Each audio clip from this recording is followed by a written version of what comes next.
And really with the Deferred Sales Trust, that's one of the really big things we provide for our clients is that truly passive cash flow where they exit working on their business, the money just gets invested and they just get a passive cash flow from the interest that that money produces, and it frees them up to pursue the things that they're passionate about.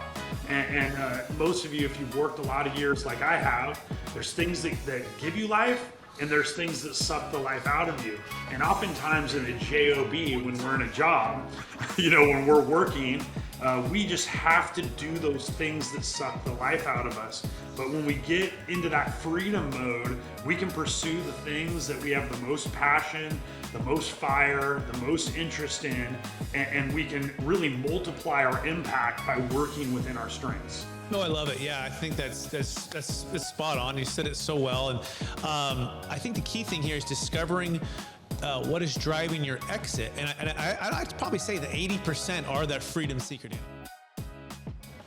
Hey everybody, welcome to a Capital Gains Tax Solutions exclusive video regarding capital gains tax exit planning. My name is Brett Swarts, founder of Capital Gains Tax Solutions. I'm with Dan Palmer, a top strategist. Dan, we're here today again to talk more about people that are exiting and have highly appreciated assets like we do every week. And today's topic is, what is your legacy archetype, right? We're actually kind of building this around a gentleman who created something called the Working Genius. His name is Patrick Lencioni, and he uses it for people that are working with others and figuring out strengths, weaknesses, what gives them energy and such. We're gonna use it kind of a little bit of a framework for people that are exiting, right? There's different seasons of life, different mindsets, different aspirations. And so I'm going to introduce the four, and then let's just dive in. The first one is called the Freedom Seeker. The Freedom Seeker, and this is defined as time, cash flow, life on your terms. The second one is called the Wealth Multiplier, growth compounding the next opportunity. The third one is called the Legacy Steward, family, giving, kingdom impact. The fourth one is called the Capital Protector, preservation, certainty, sleeping well. So Dan, let's start with the first one, the Freedom Seeker. So when you hear that archetype, what comes to mind for an entrepreneur or someone who's exiting a highly appreciated asset?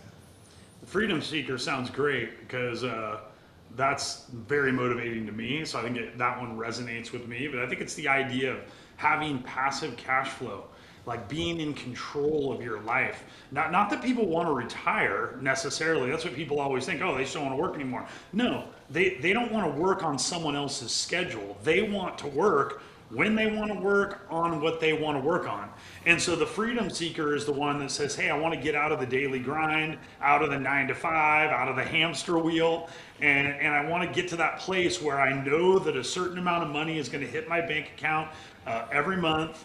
And I can take my calendar and I can pursue the things that I'm passionate about. And really with the Deferred Sales Trust, that's one of the really big things we provide for our clients is that truly passive cash flow where they exit working on their business, the money just gets invested and they just get a passive cash flow from the interest that that money produces, and it frees them up to pursue the things that they're passionate about.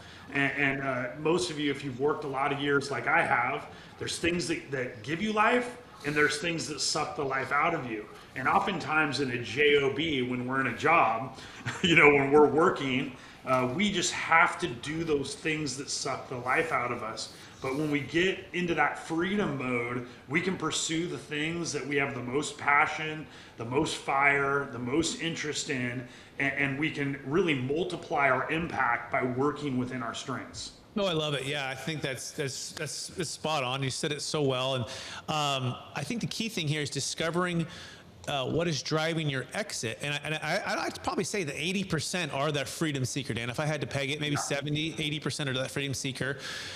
Every, I think, seller is probably motivated by the blend of the four archetypes, right? But I would say there's probably a main one, kind of like if you look at personality types and you probably have a main one and you have a secondary.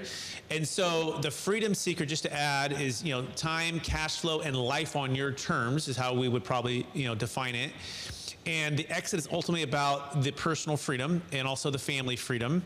It's buying back your time and converting a demanding, illiquid asset into dependable, truly passive cash flow. Or It could be Bitcoin or stock that's not necessarily demanding of your time, but it may be emotionally to have to wait to see as it goes high or goes low, or is it going to hit this certain number, and you're done with either that roller coaster, or you're done with the toilets and trash and the weight of active operations of a business or real estate.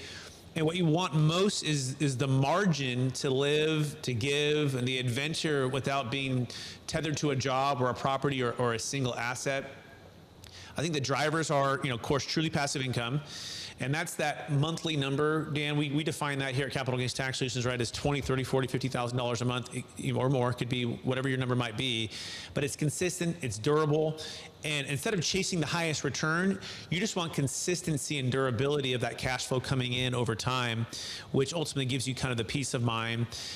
You want to get out of the day-to-day management. We talked about that, and any liability that's associated with owning real estate or having a lot of debt. Debt can be a very, a heavy weight for people, especially when the interest rates have gone up quite how they have. And then ultimately, time freedom to be present with family and pursue purpose. Some of the things to watch out for or to be careful of is, settling for too little growth and outliving over conservative income. So you want to make sure that truly passive income and the interest of which is earning behind that to produce that income is still within a good, range. You don't want to outspend, that number, right? Those are just some of the things, right? And so I think the key here is the freedom seeker is probably most of them. Let's go to the second one. Dan, you ready? Yep. This one's called the wealth multiplier, right? So the exit is more of a launch pad, and you see it not as a finish line, but a fuel for the next bigger move. Talk about some of the clients that we've worked with who are more of that mindset.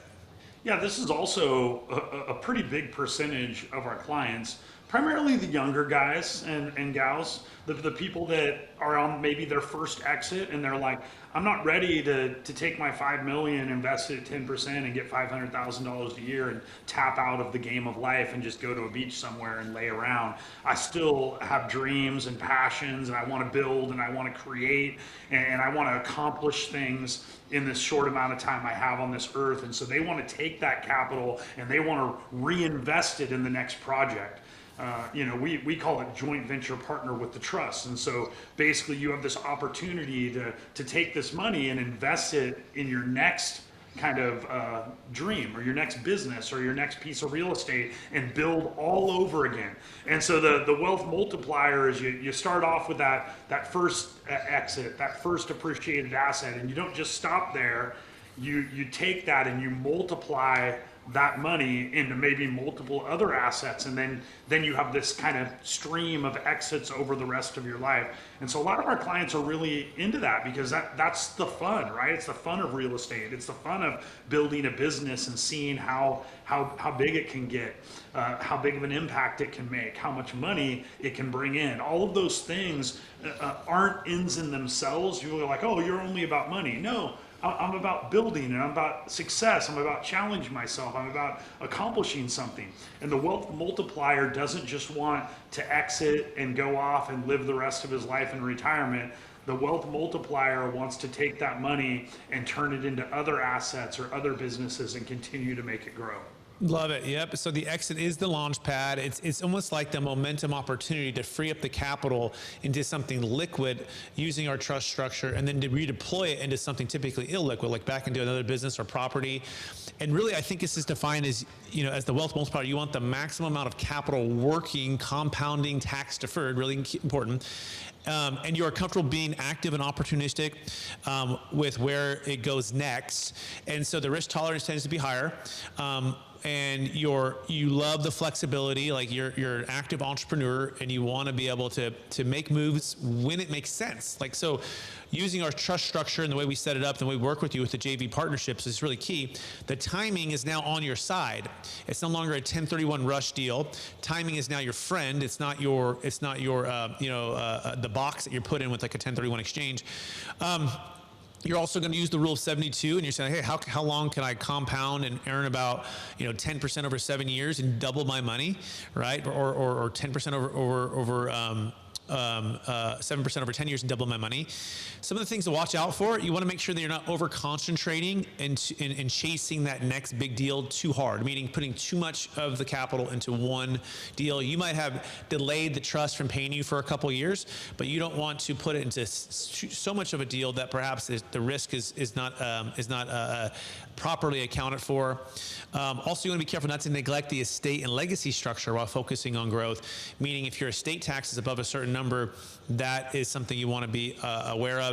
Also, not letting the deal define you rather than your mission. Having a clear family mission, vision, values for your wealth, and understanding how that fits into what stage of life you're in, whether you're in the warrior stage, king stage, or sage stage. You want to be aware of that, and sometimes that can be tough for hard-driving entrepreneurs. Which leads us into the third one, which is the legacy steward dam.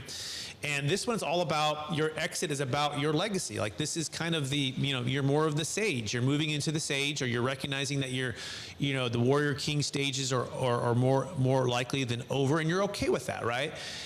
You're really focused on what flows to your family, the causes you believe in, the generation and the generations after you. So talk a little bit about these sellers that we work with, Dan, and kind of their mindset and their values and their focus.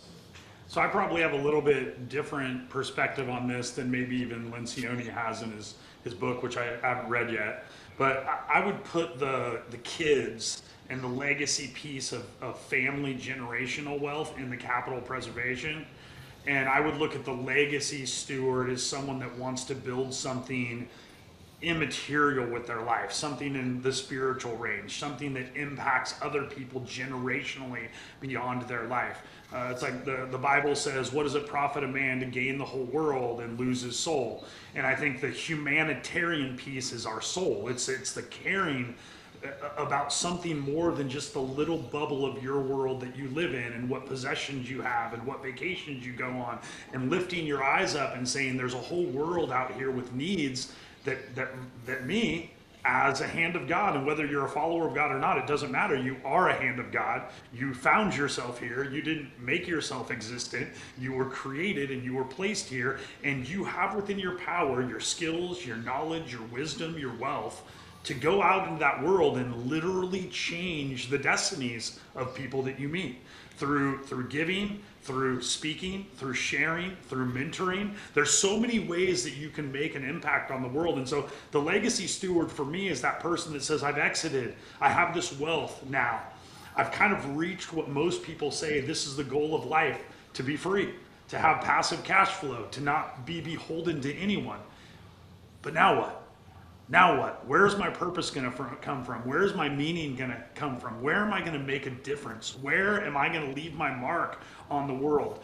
Where is this legacy of my wealth not just being a material thing, but a tool?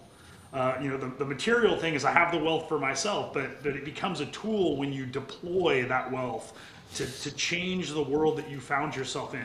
And we do have a lot of people like they're like, hey, I kind of have my cause that I'm excited about. And I always tell people, it doesn't matter what your cause is. There's a lot of different causes that are very worthy. Find something that moves your heart and get engaged there. And I think the legacy steward takes that wealth, and they don't just kind of hoard it and keep it for themselves to be safe and secure. They're saying, how do I leave my mark on this world with this wealth that now I've kind of attained and got hold of? So beautiful, absolutely beautiful. And yeah, it's the generational eternal impact, and it's thinking about multiplying that impact now for your family, but also the causes and the people and the most vulnerable people, is what we call them MVPs. And charitable and giving is really the focus here.